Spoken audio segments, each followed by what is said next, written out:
আসসালামু আলাইকুম রহমতুল্লাহ। বাংলা শব্দে ক থেকে সন্ধির সূত্রে আগত গয়ের সঙ্গে বফলা যুক্ত হলে সেক্ষেত্রে বয়ের উচ্চারণ প্রায়শ অক্ষত থাকে, অর্থাৎ বফলার উচ্চারণ কোনো পরিবর্তন হয় না। যদি সহজভাবে আমরা বলি, যদি গয়ের সাথে বফলা যুক্ত হয়, গয়ের সাথে গফলা যুক্ত হয়, সেক্ষেত্রে বফলা উচ্চারণ অক্ষত থাকবে, অর্থাৎ বফলা উচ্চারণের কোনো পরিবর্তন হবে না।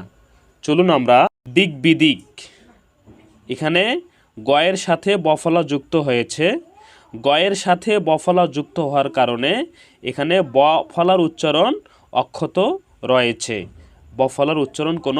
বফলা উচ্চারণের কোনো পরিবর্তন হয়নি।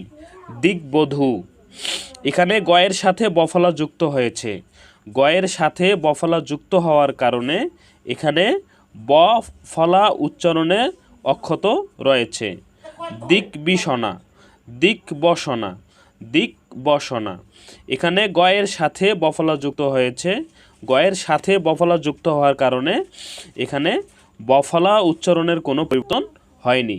দিকবলয়, এখানে গয়ের সাথে বফলা যুক্ত হয়েছে, গয়ের সাথে বফলা যুক্ত হওয়ার কারণে বফলার উচ্চারণের কোনো পরিবর্তন হয়নি। দিকবালিকা, এখানেও গয়ের সাথে বফলা যুক্ত হয়েছে, বফলার সাথে গয়ের সাথে বফলা যুক্ত হওয়ার কারণে এখানেও বফলার উচ্চারণের কোনো পরিবর্তন হয়নি।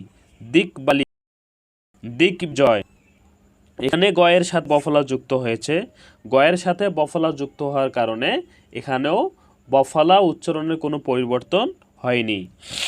ঋগ্বেদ, এখানে গয়ের সাথে বফলা যুক্ত হয়েছে, গয়ের সাথে বফলা যুক্ত হওয়ার কারণে বফলা উচ্চারণের কোনো পরিবর্তন। আমরা যে নিয়মটি জানলাম সেটি হলো, গয়ের সাথে যদি বফলা যুক্ত হয় তাহলে সেখানে বফলার উচ্চারণ অক্ষত থাকে, অর্থাৎ বফলার উচ্চারণের কোনো পরিবর্তন হয়নি। আমরা উদাহরণের মাধ্যমে সুন্দর করে জেনে নিলাম।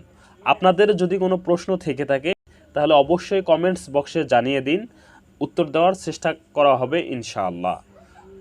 তো আজ এই পর্যন্ত, দেখা হবে আগামী ক্লাসে। আসসালামু আলাইকুম রহমতুল্লাহ। তাহলে অবশ্যই কমেন্টস বক্সে জানিয়ে দিন, উত্তর দেওয়ার চেষ্টা করা হবে ইনশাআল্লাহ। তো আজ এই পর্যন্ত, দেখা হবে আগামী ক্লাসে। আসসালামু আলাইকুম রহমতুল্লাহ। তাহলে অবশ্যই কমেন্টস বক্সে জানিয়ে দিন, উত্তর দেওয়ার চেষ্টা করা হবে ইনশাআল্লাহ। তো আজ এই পর্যন্ত, দেখা হবে আগামী ক্লাসে। আসসালামু আলাইকুম রহমতুল্লাহ।